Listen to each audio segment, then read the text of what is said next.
MBBS in just 16 lakhs. Kyrgyzstan, Central America, Russia, Georgia. Orbit Global Education.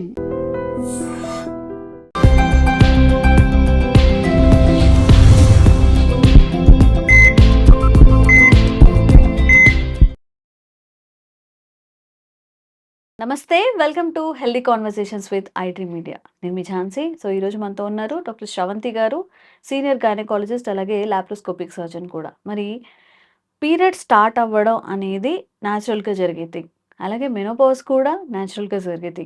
కానీ కొన్ని years, ఒక 10-15 ఇయర్స్గా period వస్తూ వస్తూ ఒకసారి మెనోపాజ్ దశకి వచ్చిన తర్వాత ఒక విమెన్ బాడీలో ఎలాంటి చేంజెస్ జరుగుతాయి, ఆ ఇంపాక్ట్ ఫిజికల్లీ అండ్ మెంటల్లీ వాళ్ళ మీద ఎలాంటి ఇంపాక్ట్ చూపిస్తుంది, అండ్ ఓవరాల్గా తన హెల్త్ తర్వాత ఎలాంటి కేర్ తీసుకోవాలి, ఈ విషయాలన్నీ తెలుసుకుందాము. నమస్తే మ్యామ్.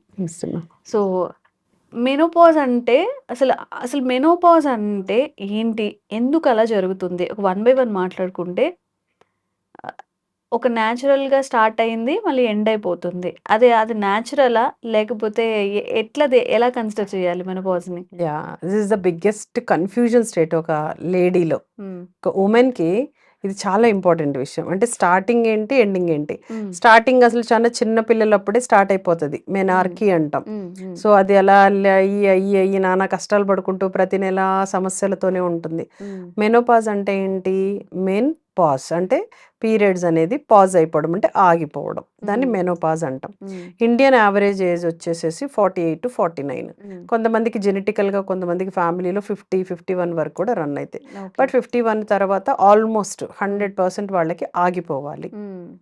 సో దీనివల్ల ఏంటి అంటే న్యాచురల్ ప్రాసెస్, ఇది తప్పదు, ఎవరికైనా తప్పదు. మనకి ఇంకా ఎక్కువ వస్తే ఏంటి, ముందుగా ఆగిపోతే ఏంటి, ఆగిపోయిన వల్ల ప్రాబ్లం ఏంటి, ఇది మనం తెలుసుకోవాల్సింది.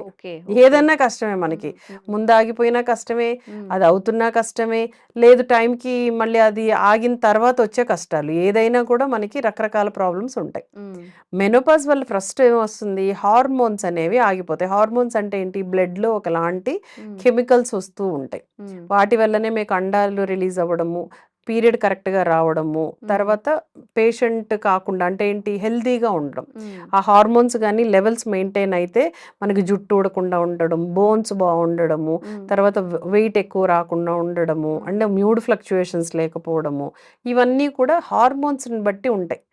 ఎవరికైనా అంత, మగవాళ్ళకైనా హార్మోన్స్ అవసరమే, ఆడవాళ్ళకైనా హార్మోన్స్ అవసరమే. సో ఈ హార్మోన్స్ ఎప్పుడైతే ఆగిపోతాయో, మెనోపాజ్ రాగానే ఆటోమేటిక్ హార్మోన్స్ కూడా ఆగిపోతాయి. అలా కాకుండా మీరు వింటూ ఉంటారు, కొంతమందికి మెన్స్ట్రువల్ ఇర్రెగ్యులారిటీస్, అంటే మూడ్ ఫ్లక్చుయేషన్స్ ఉన్నాయి, నాకు పీరియడ్ సరిగ్గా రావట్లేదని కంప్లైంట్స్ వస్తారు. వాళ్ళలో ఏమవుతుంది, 2 నెలలకి 3 నెలలకి, ఇప్పుడు పీసీఓడి ఇలాంటి ప్రాబ్లమ్స్లో ఏమవుతుంది, హార్మోన్స్ సరిగ్గా పనిచేయక వాళ్ళకి ఒక మెనోపాజ్ స్టేట్కి వెళ్ళిపోతారు, అంటే పీరియడ్ రాని స్టేట్కి వెళ్ళిపోతారు. అది అంటే మనకి బికాస్ ఆఫ్ ద డిసీజెస్. అది కాకుండా కొంతమందికి హెవీ బ్లీడింగ్ ఉండే వాళ్ళకి ఆర్టిఫిషియల్ మెనోపాజ్ ఇస్తాం. అంటే ఏంటి, కొన్ని మందుల ద్వారా, కొన్ని ఇన్స్ట్రుమెంట్స్ లోపల గర్భసంచిలో పెట్టి పీరియడ్ రాకుండా చేస్తాం, ఎందుకంటే వాళ్ళకి విపరీతమైన బ్లీడింగ్ వచ్చి ఇబ్బంది పడుతూ ఉంటారు. తర్వాత అది న్యాచురల్ మెనోపాజ్. న్యాచురల్ మెనోపాజ్ మనం అనుకున్నట్లేంటి, 50+ తర్వాత వచ్చేది న్యాచురల్ మెనోపాజ్. ఇప్పుడు మనం ఏమేమో చెప్పుకున్నాం, ఆర్టిఫిషియల్ మెనోపాజ్ అంటే మనం తెప్పించేది ఒకటి ఉంది, లేదు కొన్ని హార్మోనల్ ఇంబ్యాలెన్స్ వల్ల ఒకటి ఉంది, ఇప్పుడు న్యాచురల్ అంటే ఏమనుకున్నాం, 50+ తర్వాత అనుకున్నాం. మెనోపాజ్ అంటే అసలు పీరియడ్ రాకూడదు. ఎప్పుడు మెనోపాజ్ డిక్లేర్ అవుతారు అంటే, ఈవిడ మెనోపాజ్ రీచ్ అయిందని 1 year కానీ పీరియడ్ రాకపోతే, రెగ్యులర్ పీరియడ్ రాకపోతే మెనోపాజ్ రీచ్ అయినట్టే. లేదు 8 months వచ్చాక పీరియడ్ వస్తే అప్పుడే మెనోపాజ్ అనడానికి లేదు. ఎందుకంటే దీన్ని ఎందుకు కేటగరైజ్ చేస్తాము అంటే, 1 year తర్వాత కానీ పీరియడ్కి సంబంధించి ఇంకేమన్నా వస్తే పోస్ట్ మెనోపాజల్ బ్లీడింగ్ అని ఒక కండిషన్, డిసీజ్ అది. అంటే అది చాలా జాగ్రత్తగా, క్యాన్సర్లు ఏమన్నా ఉన్నాయని తీసుకోవాలి. కాబట్టి మెనోపాజ్ అనేది ఎప్పుడు అనేది మనకు డిక్లేర్ చేసుకోవాలి. So menopause 1 year regular period వచ్చేది ఆగిపోతే మనకి మెనోపాజ్ అంటాం. 1 year. ఓకే. సో దీంట్లో ఇప్పుడు నెక్స్ట్ ఏంటి, మళ్ళీ మధ్యలో రావద్దు. 1 year లో రాకుండా కంటిన్యూస్గా 1 year పీరియడ్ రాకపోతే మెనోపాజ్, ఈవిడ మెనోపాజ్ రీచ్ అయ్యారు అని డిక్లేర్ చేస్తాం. తర్వాత మళ్ళీ ఎప్పుడైనా పీరియడ్ వస్తే దాన్ని కంపల్సరీగా క్లియర్గా చెక్ చేసుకోవాలి. మెయిన్ ఏమైనా డిసీజ్ కొత్తవి వస్తున్నాయా, మెయిన్ క్యాన్సర్స్, పోస్ట్ మెనోపాజల్ బ్లీడింగ్కి చాలా క్యాన్సర్స్ ఉంటాయి కాబట్టి అది జాగ్రత్త పడాలి. So okay. మెనోపాజ్లో మెయిన్ ఏం జరుగుతుంది, పీరియడ్ ఆగిపోవడం వల్ల ఉమ్, హార్మోన్స్ అంతా షట్ డౌన్ అయిపోతాయి. అంటే రెగ్యులర్ హార్మోన్స్ ఉమ్, ఏవైతే మన బాడీని ఒక లేడీని లేడీగా ఉంచడానికి ఉపయోగపడేవన్నీ తగ్గిపోతాయి. ఓకే. దానివల్ల వాళ్ళు ఏమవుతారు, మూడ్ ఫ్లక్చుయేషన్స్, ఉమ్, హాట్ ఫ్లషెస్ అంటే ఒంట్లోంచి ఇట్లా వేడొస్తూ ఉంటుంది, ఉమ్, విపరీతమైన చెమటలు పడుతూ ఉంటాయి వాళ్ళకి. అందరూ కూర్చొని ఉంటారు, అందరికి చలి ఉంటే వాళ్ళకి వేడొస్తూ ఉంటుంది. ఉమ్, ఉమ్, అలాగే వెళ్ళి ఫ్యాన్లో వెళ్ళి కూర్చుంటారు. ఉమ్, మెనోపాస్ ఉమ్, తర్వాత మీరు చూస్తుంటారు, వీక్నెస్, ఉమ్, వీక్గా అయిపోతారు. ఉమ్, ఉమ్, తర్వాత విపరీతమైన కోపం, ఉమ్, అంటే మూడ్ ఫ్లక్చుయేషన్స్. ఓకే. తర్వాత బోన్స్ పెళ్సి పారిపోవడం, అంటే ఉమ్, పడంగానే ఇరిగిపోతుంటాయి అమ్మో. ఉమ్, చిన్న చిన్న వాటికి. So okay. ఇవన్నీ కూడా మెనోపాజ్లో జరిగే చిన్న changes in the body. Symptoms in body. Body okay. అలాగే హెయిర్ పెరుగుతూ ఉంటుంది, చిన్న గడ్డం రావడము, ఉమ్, ముసలమ్మలకి చూసుంటాం ఉమ్, ఉమ్, 60 ఇయర్స్ చిన్న చిన్నవి. ఉమ్, సో అవన్నీ ఏంటంటే ఆడవాళ్ళ హార్మోన్స్ అంతా తగ్గిపోయి లైట్గా మేల్ హార్మోన్స్ బాడీలో ఎక్కువ అవుతూ ఉంటాయి. దానివల్ల అలా చిన్న చిన్న చేంజెస్ వస్తూ ఉంటాయి. అచ్చా. So okay. మెనోపాజ్, ఉమ్, అందుకని వీటిని మెనోపాజల్ సిమ్టమ్స్ అని అంటాము.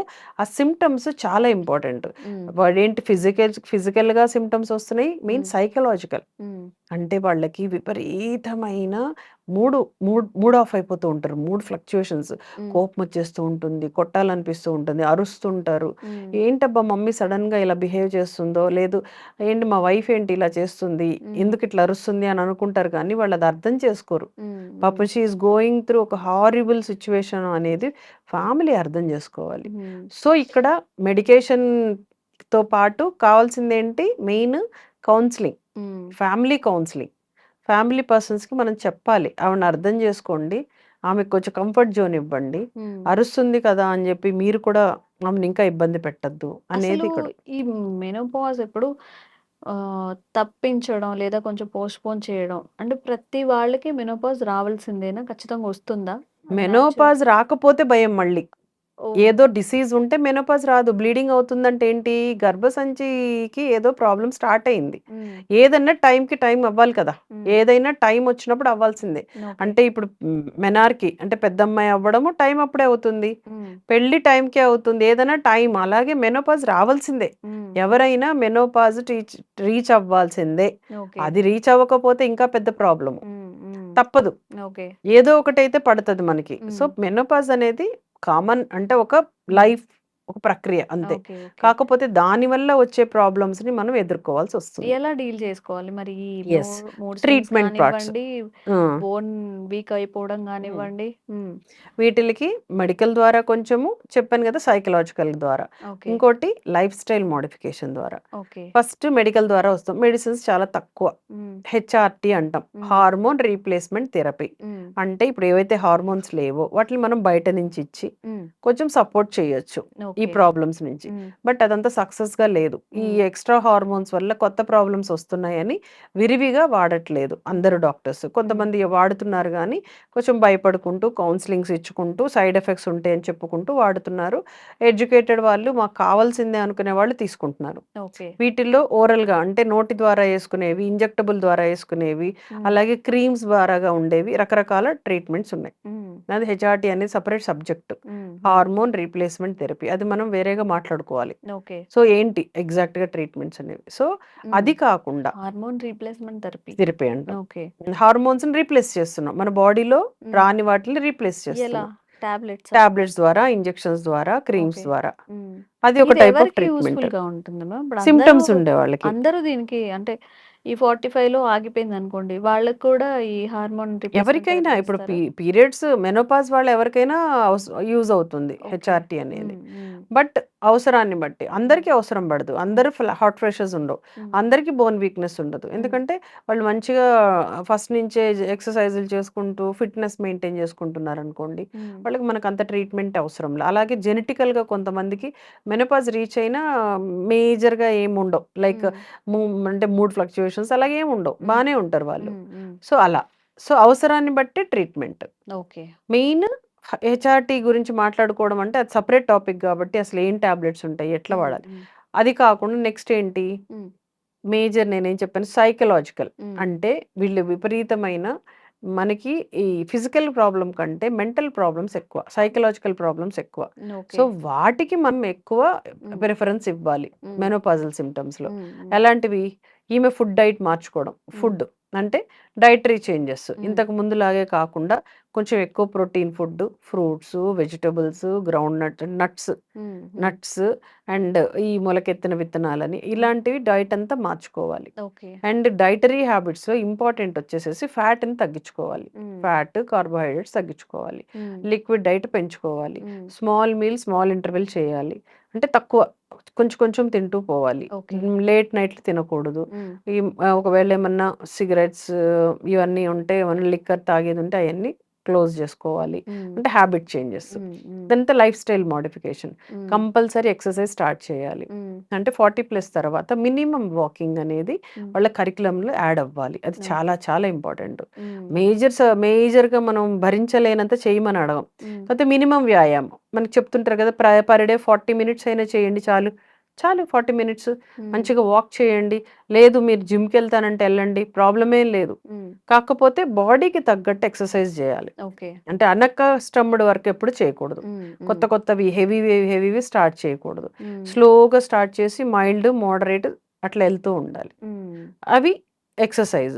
డైట్ తర్వాత ఇంపార్టెంట్ ఏంటంటే మెడిటేషన్ లాంటివి. అంటే మన మూడ్స్ అంతా కూడా మన కంట్రోల్లో తెచ్చుకునే ఏదో ఒకటి మీరు ఏ ప్రార్థన అనొచ్చు, ప్రేయర్ అనొచ్చు, ఏదైనా కానియచ్చు.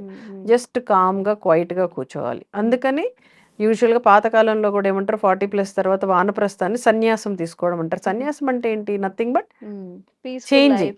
పీస్ఫుల్ లైఫ్ కోసము చేంజ్ యువర్ లైఫ్ స్టైల్. అందుకనే వెళ్ళిపోయి ధ్యానం చేసుకుంటూ కూర్చోవాలి, తపస్సు చేసుకుంటూ కూర్చునేవాళ్ళు. The same thing to control our anger. కొంతమందికి విపరీతమైన కోపం వచ్చేస్తూ ఉంటుంది. So anger management. అలాగే మూడ్ డిప్రెషన్లోకి వెళ్ళిపోతూ ఉంటారు, ఏడుస్తూ ఉంటారు తెలియకుండా. వాటికి సంబంధించి సో మెయిన్ ఏంటంటే వాళ్ళకి కావాల్సింది ఏంటి? Support, family support. అంటే సైకలాజికల్గా సపోర్ట్. డోంట్ వరీ, నీకు ఇది ఈ బాడీ నిన్ను విపరీతమైన ఆటుపోట్లకు గురవుతున్నావు, టెన్షన్ పడక్కర్లేదు అని ఒక డాక్టర్ కావచ్చు, ఒక కౌన్సిలర్ కావచ్చు, మీకు అర్థమయ్యేటట్టు చెప్తున్నామని చెప్పడము, ఫ్యామిలీని పిలిచి కౌన్సిలింగ్ ఇవ్వడము. ప్లీజ్ ఆమెను అర్థం చేసుకోండి. ఆమె ఈ ప్రాబ్లమ్స్ ఒక 1-2 ఇయర్స్ తర్వాత, అంటే ఇవన్నీ ఎప్పుడు దాకా 1-2 ఇయర్స్ తర్వాత అన్ని స్లో డౌన్ అయిపోతాయి. ఓకే. బాడీ మళ్ళీ దాన్ని అక్లమటైజ్ అవ్వడానికి చేసుకుంటుంది. సో ఆ టైంలో జాగ్రత్తగా ఉండాలి. మెడికల్ పరంగా కావచ్చు, హ్యాబిట్స్ పరంగా కావచ్చు, కౌన్సిలింగ్స్ చేసుకుంటూ తర్వాత ఫ్యామిలీ సపోర్ట్ తీసుకుంటూ వీటన్నిటి నుంచి బయటికి రావాలి. ఓకే. సో ఇది అబౌట్ మెనోపాజ్ గురించి. ఇంకా మీరు ఏదైనా వర్స్ట్ కేసెస్ ఫేస్ చేస్తున్నా కానీ, మీకు ఎలా డీల్ చేయాలో అర్థం కాకపోయినా కానీ, ఈ వీడియో మీకు హెల్ప్ఫుల్ అవుతుంది అనుకుంటున్నాను. ఇంకేదైనా ఇన్ఫర్మేషన్ కావాలన్నా కూడా కామెంట్ చేయండి, తప్పకుండా వీడియో చేసే ప్రయత్నం చేస్తాం. Thank you ma'am. Thank you మా. And for more videos, Please subscribe to iDream. Please subscribe to iDream. Please subscribe iDream. And please subscribe to iDream. For more videos, subscribe to iDream. please like, share and subscribe to the channel. Congratulations, iDream. Subscribe to iDream. Subscribe to iDream. So subscribe to iDream Media. iDream team అందరికి huge congratulations. Please subscribe iDream Media. Please subscribe to iDream. Subscribe iDream. Please subscribe to iDream. iDream అంటే నా కళల ఛానల్ను subscribe చేసుకున్న నోరు తిరుగుతలేదు, మీరైతే గంట గుర్తు కొట్టండి. For more such videos, please subscribe to iDream. Subscribe to iDream. Please subscribe to iDream. Please subscribe iDream Media. Please do subscribe to iDream. Please subscribe to iDream Media. For best entertainment and information, please subscribe iDream. And don't forget to subscribe to iDream.